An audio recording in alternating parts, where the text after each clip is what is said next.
About divergent and convergent thinking. आज के इस सेशन में हम डिस्कस करेंगे अभिसारी और अपसारी चिंतन के बारे में।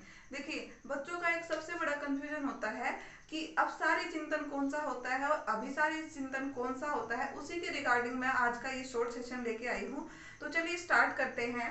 एंड सबसे पहले देखिए, जो डाइवर्जेंट थिंकिंग है या फिर कन्वर्जेंट थिंकिंग है, देखो डाइवर्जेंट थिंकिंग को हिंदी में बोला जाता है आपका अपसारी चिंतन। क्या बोला जाता है इसको? अपसारी चिंतन हम बोलेंगे डाइवर्जेंट थिंकिंग को।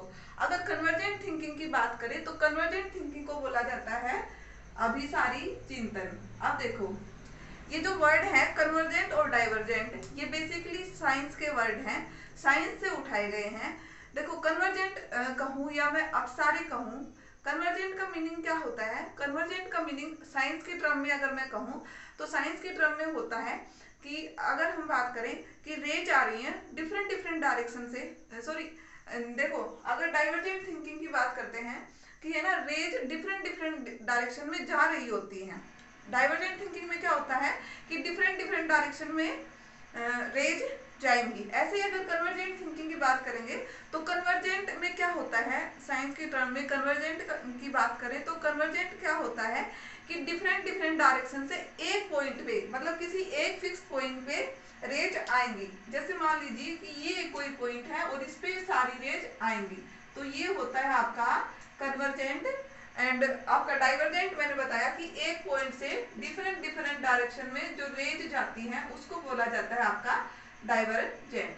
तो चलिए स्टार्ट करते हैं। अब हम बात करते हैं अपनी एग्जाम के रिगार्डिंग या फिर अपने जो सीटेट का एग्जाम है या साइकोलॉजी की टर्म में अगर बात करें अभिसारी चिंतन और अपसारी चिंतन की, तो देखिए, देखो जो डाइवर्जेंट थिंकिंग है यानी कि आपका अपसारी चिंतन, अपसारी चिंतन यानी कि इसमें होता क्या है, प्रॉब्लम एक होती है बट सॉल्यूशन बहुत ज्यादा होते हैं। सॉल्यूशन यानी कि बच्चा एक प्रॉब्लम के डिफरेंट डिफरेंट सॉल्यूशन दे सकता है। वो ऐसा नहीं होता कि एक उसको सटीक जवाब देना है। एक सटीक जवाब आपको देना होता है कन्वर्जेंट थिंकिंग में, यानी कि आपका एक फिक्स जवाब होना चाहिए। जैसा कि आजकल अपना एग्जाम पैटर्न है कि आपको 4 ऑप्शन गिवन होते हैं और उन 4 ऑप्शन में से आपको एक सटीक आंसर देना होता है, तो वो आपके बेस्ड होते हैं। जो आज के एग्जाम है वो किस पे बेस्ड है? जो आपका एग्जाम पैटर्न आज चल रहा है वो बेस्ड है आपका कन्वर्जेंट थिंकिंग पे। वो किस पे बेस्ड है? वो आपका कन्वर्जेंट थिंकिंग पे बेस्ड है आज के एग्जाम। तो चलिए देखिए, बात करते हैं, हम बात करेंगे।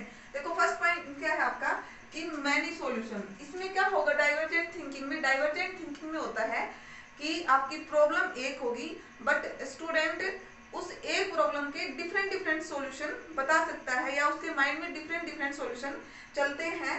और ऐसे ही अगर बात करें कन्वर्जेंट थिंकिंग की, तो इसमें क्या होता है, सिंगल या स्टैंडर्ड सॉल्यूशन होता है। प्रॉब्लम होगी, कोई बच्चे के समक्ष कक्षा कक्ष में कोई प्रॉब्लम प्रस्तुत करेगा अध्यापक, तो उसका सिर्फ एक ही जवाब होगा।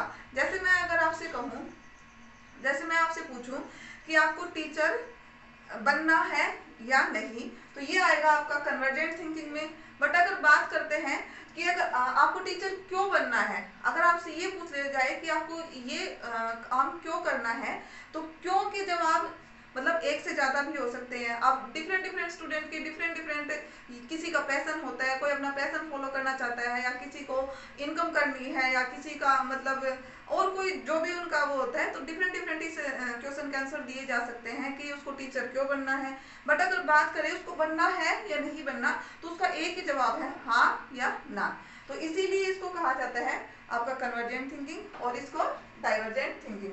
सेकंड, अगर सेकंड पॉइंट देखते हैं, तो जो डाइवर्जेंट थिंकिंग होती है यानी कि डाइवर्जेंट थिंकिंग यानी कि अपसारी, देखो मैं नोट कर देती हूँ इसको, अपसारी,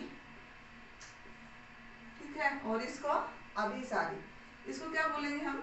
अभिसारी। इसको बोला जाता है अभिसारी।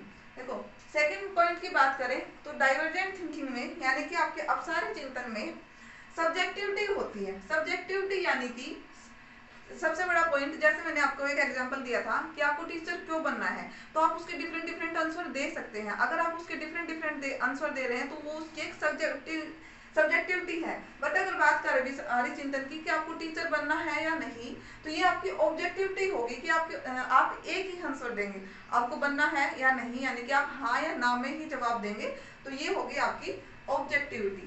नेक्स्ट अगर बात करते हैं तो नेक्स्ट डाइवर्जेंट थिंकिंग से क्या बेनिफिट होता है, क्रिएटिविटी यानी कि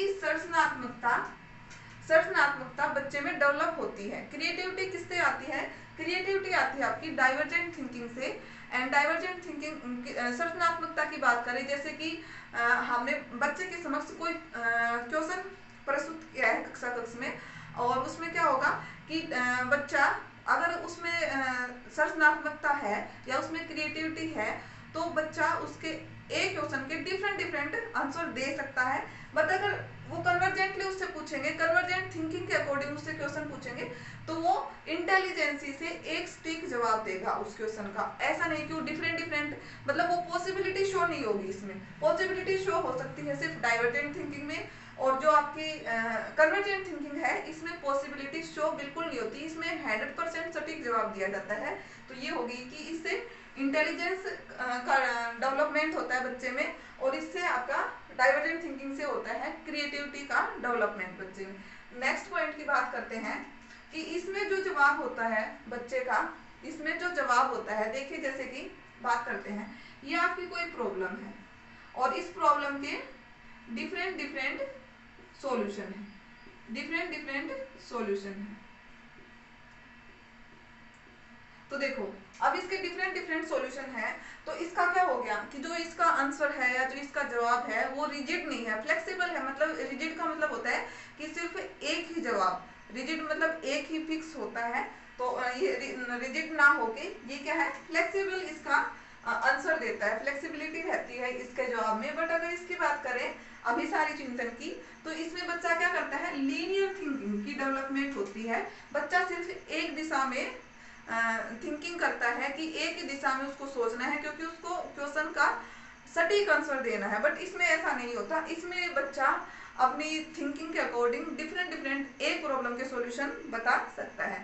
तो देखिए, और अगर बात करें, अगर आपसे पूछा जाए, अगर आपसे पूछे कि डाइवर्जेंट थिंकिंग और कन्वर्जेंट थिंकिंग में से बेस्ट कौन सी है, इन दोनों में से अगर बेस्ट पूछी जाए, तो अगर बेस्ट की बात करें तो देखो इनको मर्ज करके, कन्वर्जेंट और डाइवर्जेंट थिंकिंग को मर्ज करके अगर यूज किया जाए तो आपका बेस्ट तरीका है। देखो अगर आपको आज के पॉइंट ऑफ व्यू से बताऊं, अगर आपको कोई एग्जाम क्रैक करना है तो आप में कन्वर्जेंट थिंकिंग होनी चाहिए, यानी कि अभिसारी आपका आप अभिसारी चिंतन से जवाब देंगे तभी आपका एग्जाम क्रैक हो सकेगा।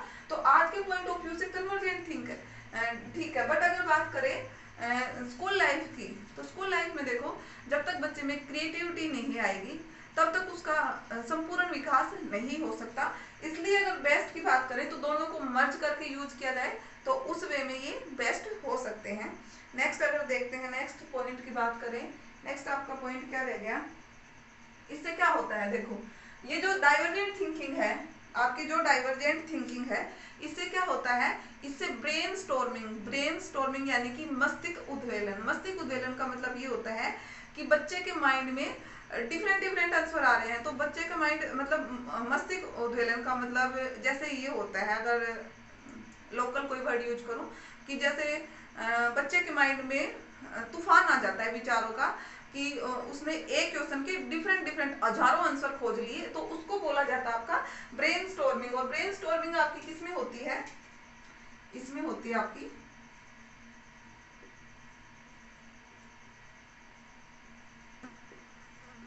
ठीक है। अगर बात करते हैं कन्वर्जेंट थिंकिंग की, तो कन्वर्जेंट थिंकिंग में क्या होता है, देखो कन्वर्जेंट थिंकिंग में होगा आपका कि जो आपकी एक्यूरेसी लेवल इंक्रीज होता है स्टूडेंट का, इसमें और क्या इंक्रीज होता है, इसमें स्पीड इंक्रीज होती है, जो लॉजिकली आंसर देने की एक वो होती है वो इंक्रीज होती है। देखो स्पीड इंक्रीज होगी, इससे स्पीड इंक्रीज होगी, एक्यूरेसी इंक्रीज होगी, और स्टूडेंट क्या करेगा, लॉजिक लगा के उस क्वेश्चन का आंसर दे पाएगा। ऐसा इस कन्वर्जेंट थिंकिंग से पॉसिबल होता है। नेक्स्ट अगर पॉइंट की बात करें, तो नेक्स्ट आपका देखो जो आपके ओपन एंडेड क्वेश्चन है, ओपन एंडेड क्वेश्चन जैसे मैं आपसे पूछती हूँ, ओपन एंडेड क्वेश्चन की बात करें देखो पहले बात करते हैं क्लोज एंडेड की।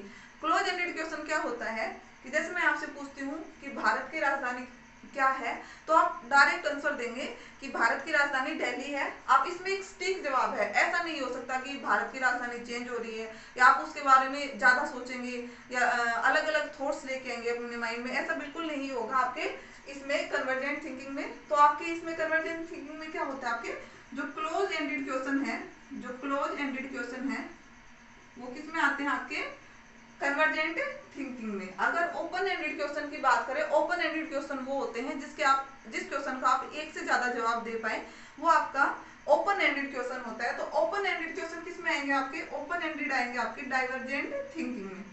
ओपन एंडेड किस में आएंगे, आपकी डाइवर्जेंट थिंकिंग में। नेक्स्ट अगर हम देखते हैं, नेक्स्ट पॉइंट की बात करें,